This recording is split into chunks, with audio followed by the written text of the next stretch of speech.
अध्यात्म विज्ञान, नई दृष्टि, नई खोज। देखिए, सुनिए और समझिए अध्यात्म विज्ञानी पूज्य स्वामी श्री कमलेशानंद जी के निर्देशन में सनातन सत्य का अनुसंधान कर जीवन को प्रकाशित करें। હું કોણ છું અને કુદરતી રચના આ બે વસ્તુ સમજાવવાનું સહેલું છે. સહેલું નથી, પણ એ કોઈ બિગિનિંગ તો કોઈક વાર કરવી પડશે ને સાહેબ. Start from the one. પણ એટલું સમજ્યા વગર તો પછી આગળ વધાય જ નહીં. ના બધાય પણ એટલા માટે તૈયારી જોઈએ ને સાહેબ. એના વગર આગળ ના વધાય સમજી શકું છું, પણ તૈયારી હોય તો થઈ શકે ને બધું. મારો કહેવાનો મતલબ એમ છે, વગર તૈયારીએ શું થાય. એટલે જ અમારે બધા એટલો જવાબદારી લેવાની જરૂર છે. હા, હું પોતે એમને કન્વિન્સ કરવાની જવાબદારી લઉં છું, બરાબર છે, પણ તમારે ગેટ ટુગેધર કરવાની જવાબદારી તમારી છે, સમજાવવાની જવાબદારી મારી છે, બરાબર છે. કોઈ પણ હશે, હું એને રેડી છું કન્વિન્સ કરવા માટે. મારી પાસે કુદરતે મને ક્ષમતા આપી છે, શક્તિ આપી છે, એબિલિટી છે, મારી પાસે વિઝન છે, and I will try my level best two convince all of them. સમજાય છે? પણ સંજોગો એક તમારું કામ છે, સમજાય છે? એમાં હું કાચો પડું તો મારી જવાબદારી આવે. એટલે આવું છે. હું પોતે જ એવું ઈચ્છું છું. હું જગતની અંદર રિવોલ્યુશન કરવા માટે આવ્યો છું. હું નોર્મલ ટોક કરવા માટે આવ્યો જ નથી. That is not goal of my life કે હું સિમ્પલ લાઈફ જીવું, ખાઉં પીવું, સત્સંગ કરું, મારો લાઈફ પૂરું કરું અને તમે લોકો સાંભળો. That's not my goal. હું આ જગતની અંદર કંઈક એવું રિવોલ્યુશન કરવા માગું છું કે આખો સમાજ અપગ્રેડ થાય. It is not a matter of caste and grade and religion. એ મારું મિશન નથી. અને મારી જગત કલ્યાણની વ્યાખ્યા જુદી છે. મારી જગત કલ્યાણની વ્યાખ્યા નથી કે બધા મોક્ષે જાય. That is not my definition. મારી ડેફિનેશન જગત કલ્યાણની એ છે કે કોઈ જે સ્ટાન્ડર્ડમાં છે ત્યાંથી અપગ્રેડ થાય. બાળ મંદિરવાળો પહેલીમાં આવે, પહેલીવાળો બીજીમાં આવે, બીજીવાળો ત્રીજીમાં આવે, સ્કૂલવાળો કોલેજમાં જાય, કોલેજવાળો માસ્ટર ડિગ્રીમાં જાય, માસ્ટર ડિગ્રીવાળો પીએચડીમાં જાય. આ મારી જગત કલ્યાણની વ્યાખ્યા છે. બધા મોક્ષે જાય, that is not my definition. પણ અપગ્રેડ થવા, મને ભેગો થાય તે અપગ્રેડ થવો જોઈએ. શું થવો જોઈએ? જે ફિલ્ડમાં માગતો હોય, પણ હું એવું વિઝન આપું કે એમાંથી શું થાય? અપગ્રેડ. ભલે મોક્ષે ના જાય. પ્રયત્ન અને પ્રયાસને તમે એ વર્ડ્સ બોલતા હતા ને, એટલે આ પ્રયત્ન વ્યવસ્થિતને આધીન હોય છે, એ તમારું આપતા સૂત્ર આવ્યું હતું. એટલે એમાં પહેલા એક લાઈન છે, લાભ અથવા નુકસાનના પરિણામ તરફ જ પ્રયત્ન આપણને લઈ જાય છે, અને પછી કે છે પ્રયત્ન વ્યવસ્થિતને આધીન હોય છે. એટલે અત્યારે તમે પ્રયત્નની વાત કરો છો, એ બધું વ્યવસ્થિત જશે. પ્રયત્ન તમને કુદરતી તે તરફ જ લઈ જાય જે તમારા પરિણામ હોય. એ પહેલાં હું વાક્ય ભૂલી ગયો કે પ્રયત્ન પણ તમારા પ્રયત્ન કરવાની સ્વતંત્રતા નથી. પ્રયત્ન પણ તમારા જે હિસાબ હશે તે પ્રમાણે તમને લઈ જશે. ને મેં દાખલો પણ આપ્યો અમને સ્ટોક માર્કેટનો, કે સ્ટોક માર્કેટમાં તમે એ જ લેશો, પ્રોફિટ થવાના હશે તો એ ડિસિઝન લેશો, અને લોસ થવાના હશે તો એ ડિસિઝન લેશો. એટલે આપણે એમાં ફ્રીડમ નથી. એ વાત મેં કરી. પણ એટલે પ્રયત્ન વ્યવસ્થિતને આધીન છે, પણ પુરુષાર્થ વ્યવસ્થિતને આધીન. એટલે પ્રયત્ન is connected with the action and પુરુષાર્થ is connected with the vision. આ બેમાં લાઇન ઓફ ડિમાર્કેશન આપણે સમજવાની. જગતના લોકો બહારની ક્રિયાને પ્રયત્ન કહે છે, આધ્યાત્મિક પુરુષો વિઝનને પ્રયત્ન કહે છે. And both are correct at his viewpoint. Viewpoint પ્રમાણે બંને કેવા સાચા છે. તમે જુઓ કે એક વાત મેં જે કરી છે ને, એમાં એટલું પરફેક્ટ સાયન્સ છે, પણ હા, સમજનાર પાસે દ્રષ્ટિ હોવી જોઈએ. એક શબ્દ કુદરતી એપ્રોપ્રિએટ મુકાયા છે. કેવા મુકાયા છે? એપ્રોપ્રિએટ. પણ સમજવાવાળાને સમજાવવું જોઈએ કે આ શબ્દનો મિનિંગ શું થાય, આ શબ્દનો. અને ઇતિહાસમાં આ જ થયું છે. જેટલા મહાન પુરુષો થઈ ગયા, એ મહાન પુરુષો જે પણ કહી ગયા, એમના ગયા પછી જે લોકો આવ્યા, એ બધા વાંચીને કહેવા માંડ્યા. એટલે એમના પછીના બધા ફોલોઅર્સો મિસગાઈડ થયા. શું થયા? ઓલ રિલિજનની વાત કરું છું. કારણ કે અનુભવી હોવા જોઈએ. માટે જેટલા પણ ભૂતકાળમાં જ્ઞાનીઓ થઈ ગયા, એમાં હમણાં શ્રીમદ રાજચંદ્ર દાદા ભગવાન છેલ્લા સારા જ્ઞાનીઓમાંના ઉત્તમ જ્ઞાની થઈ ગયા. એ બંનેએ પણ કીધું કે પ્રત્યક્ષને ખોળજે, પણ અનુભવી છે ને. પ્રત્યક્ષો બધા છીએ આપણે, અનુભવીને ખોળજે. સમજાય છે? શ્રીમદ રાજચંદ્રે સજીવન મૂર્તિની વાત કરી. દાદા ભગવાને કીધું કે ભાઈ અમારા ગયા પછી સજીવનને ખોળજે. અમારા ગયા પછી આ ફોટો, મૂર્તિને ચોપડીઓ બે આની ફળ નહીં આપે. આ બધું કહીને જ ગયા છે. પણ આપણી અનાદિકાળની માન્યતા છે, જેને કારણે આપણને ભૂતકાળના અવતારની વાતો જવા ગોળે જગત. શનિ વાગે છે ભૂતકાળના અવતારની. અને પછી આ કવિરાજે લખ્યું છે, મળદા ચૂથીને નાચવાના વિષય મૂઢ વિભ્રાંત મન. ભૂતકાળની વ્યક્તિઓને યાદ કરી અને આપણે શું કરીએ છીએ? આપણું વર્તમાન બગાડીએ છીએ.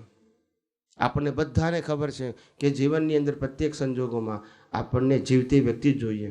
જન્મ આપનાર પણ જીવતું જોઈએ, સંસ્કાર આપનાર જીવતું જોઈએ, સ્કૂલમાં જ્ઞાન આપનાર જીવતું જોઈએ, કોલેજમાં જ્ઞાન આપનાર જીવતું જોઈએ, જોબ આપનાર જીવતું જોઈએ, ડૉક્ટર જીવતા જોઈએ, વકીલ જીવતા જોઈએ, એકાઉન્ટન્ટ જીવતા જોઈએ. ખાલી જ્ઞાની ચોપડીવાળા ચાલે ને ફોટામાં ચાલે, જ્ઞાનીને ભગવાન. હવે આ કેટલું મિસઅન્ડરસ્ટેન્ડિંગ છે. અમારે આ બધી વસ્તુ ભારપૂર્વક કહેવી પડે છે કે કેટલાકની તો ભ્રાંતિ તૂટે. સમજાય છે? આ બધું આપણને આ ખબર છે. હું નવું નથી કહેતો. તમારું ખાલી ફોકસ નથી. શું નથી? ફોકસ નથી. કે ફોકસ ક્યાં હોવું જોઈએ? મને ઘણા બધા કે ગીતામાં આમ લખ્યું છે, રામે આમ કહ્યું, કૃષ્ણએ કહ્યું. મેં કીધું બરાબર છે, બધું કહ્યું બરાબર છે. તને સમજાયું? તને સમજાયું? તો કે ના કે છે. એટલે કીધું કે જે સમજણવાળો છે એની પાસે જા, તારું કામ થશે. એટલે હું આજે મેં સત્સંગમાં શરૂઆત શું કરી?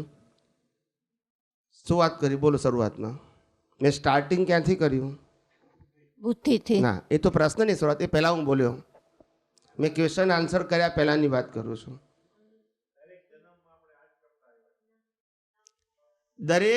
મેં પહેલું કીધું કે આપણને આ જ બુદ્ધિને, આ જ અહંકારે અનાદિ અવતારથી માળ ખવડાયો છે. હજુ એ જ બુદ્ધિને, એ જ અહંકાર ઉપર આપણને કેટલો વિશ્વાસ છે? That is the question mark. આ મેં શરૂઆત કરી આજે. તમે ભૂલી જાઓ પણ મારાથી ના ભૂલી જવાય નહીં. સમજાય છે? મેં આ બિગિનિંગ કરી. અહીંથી શું કર્યું? બિગિનિંગ કરી. એટલે જેનાથી છૂટવાનું ત્યાં જ પાડે ગૂંચ, જેનાથી મેળવવાનું ત્યાં જ શંકા. સમજાય છે કે નહીં? શંકા હોય પણ કેવી હોવી જોઈએ? શંકા હંમેશા જાણવાની હોવી જોઈએ. શંકા ખોટું સાબિત કરવાની ના હોવી જોઈએ. મારી સમજણ કઈ રીતે અપગ્રેડ થાય એ એંગલ ક્વેશ્ચનનું હોવું જોઈએ.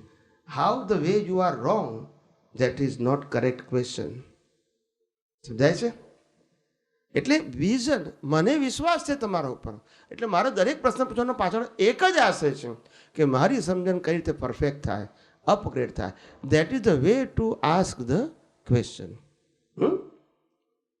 શ્રીમદ રાજચંદ્રએ પોતાએ કીધું છે એમના પુસ્તકમાં, એક જેના પત્રમાં, કે હું ધારું તો લોજિકલી મહાવીરને ઘણા બધા એંગલોથી ખોટા સાબિત કરી શકું.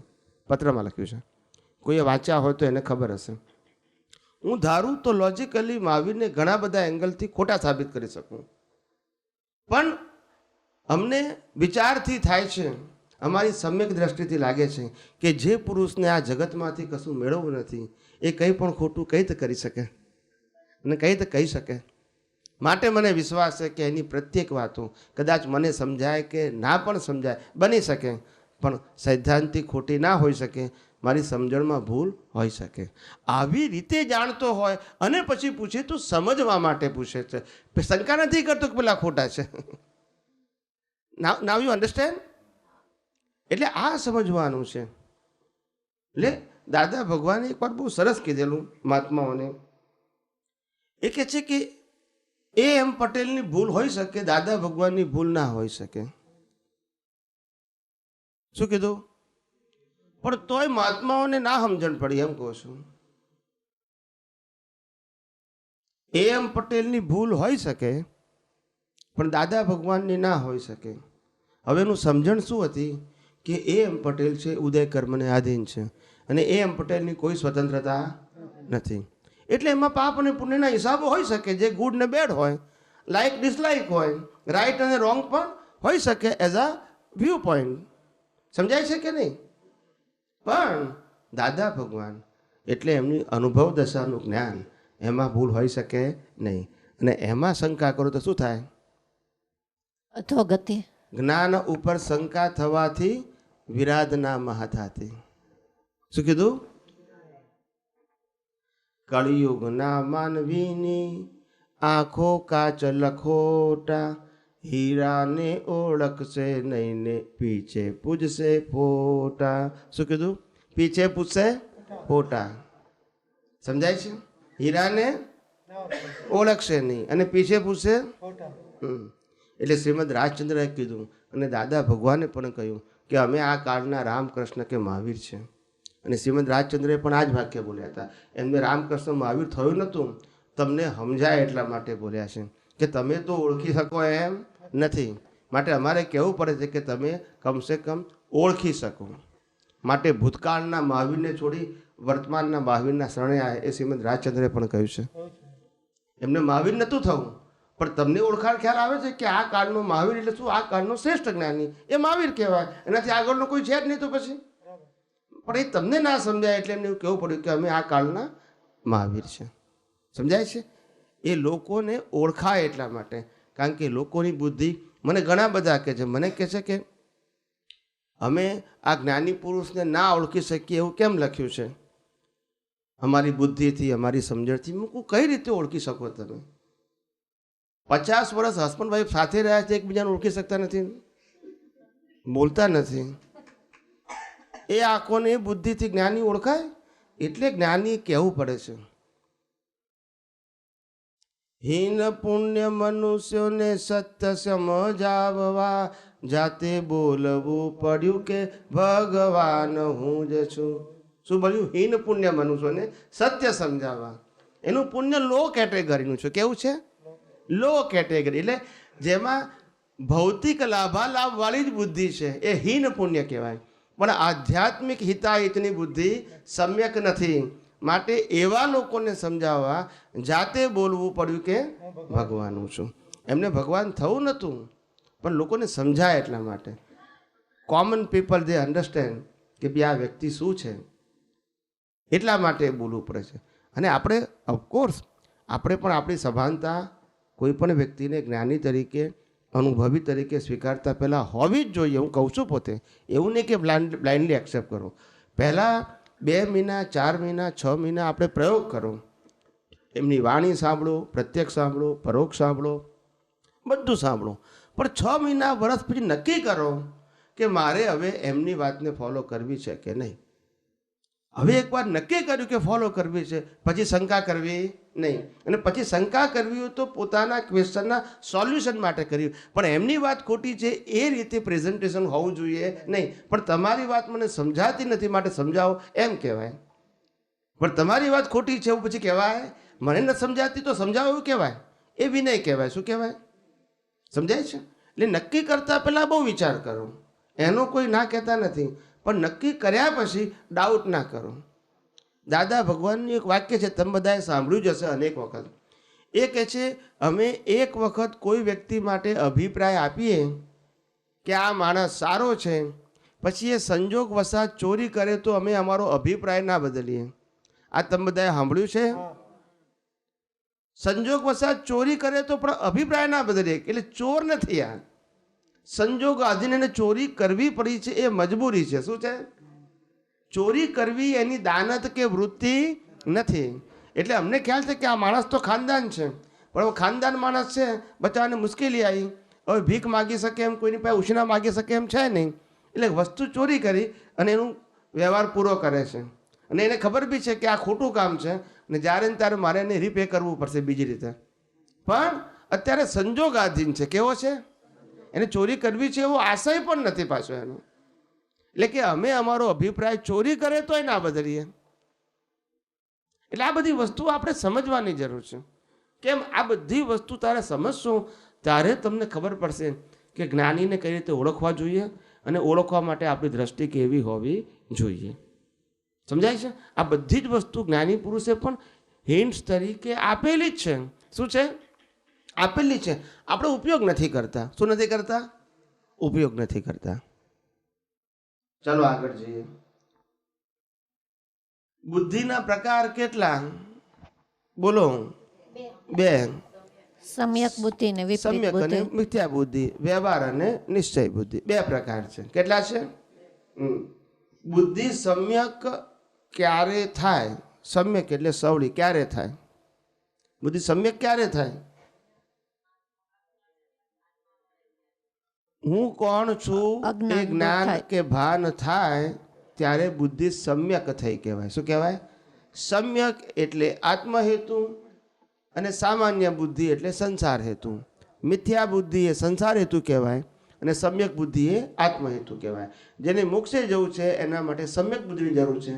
જેને સંસારમાં આગળ વધવું છે એને વ્યવહાર બુદ્ધિની સ્માર્ટનેસની જરૂર છે.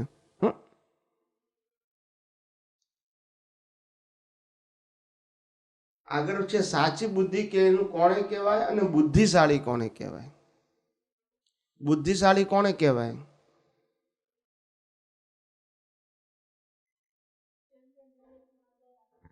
હે જનરલ નોલેજમાં આગળ આવે.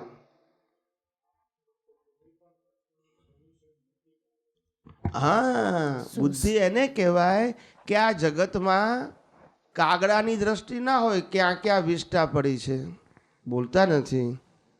આ જગતની અંદર જે દેખાય છે એમાંથી મને શું સોલ્યુશન મળે જેથી મારું વિઝન શું થાય? પેલા નાલાયક માણસ છે પણ એ મારું વિઝન શું હોવું જોઈએ કે હે પરમાત્મા, એ લોકો ભલે નાલાયક છે, એ લોકોને સદબુદ્ધિ પ્રાપ્ત થાવ, પણ મારા જીવનમાં એ લોકો ક્યારેય ભેગા ના થાવ. સમજાય છે? એટલે મને સંભાવે નિકાલ કરવો છે, એને કોઈ શું થાય? સદબુદ્ધિ પ્રાપ્ત. નો નેગેટિવ, એમાંથી મારે અપગ્રેડ થવું છે. સામાન્ય વ્યક્તિઓ કરે છે એવું મારે નથી કરવું. એમાંથી એ સંજોગમાંથી મારે બેનિફિટ લેવો છે. શું લેવો છે?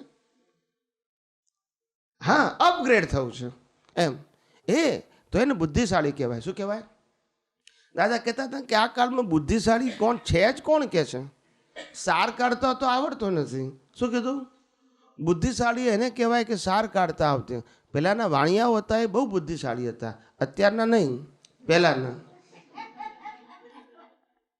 બહુ બુદ્ધિશાળી હતા ખરેખર. આમ નોટ જોકિંગ.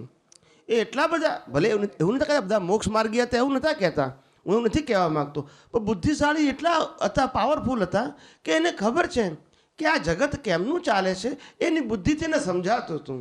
અને માટે વાણિયાઓ એક જ એવા હતા, મેજોરિટી, કે એની સંખ્યા ઓછી હોય, એની કોમ્યુનિટીમાં એ શું કહેવાય કે લઘુમતી કોમ હોય, લઘુમતીમાં લઘુમતી કોમ હોય, પણ એટલા બુદ્ધિશાળી હતા કે પોતાની બુદ્ધિથી જે કમાતા હતા ત્યારે વિચારતા હતા કે આ પૈસા તો મને મળ્યા મારી બુદ્ધિથી, પણ મળ્યા ક્યાંથી?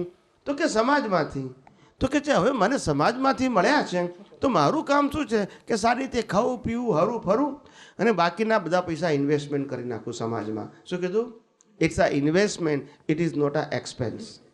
અને આ સાયકલ ચાલુ રહે એટલે વાણિયાઓ બધા આ જ રીતે ઇન્વેસ્ટમેન્ટ કરતા હતા, ધર્મમાં, ગરીબમાં, બીજામાં, અને જેથી એ લોકોની જે પુણ્યનો માર્ગ શું છે ચાલુ રહેતો હતો.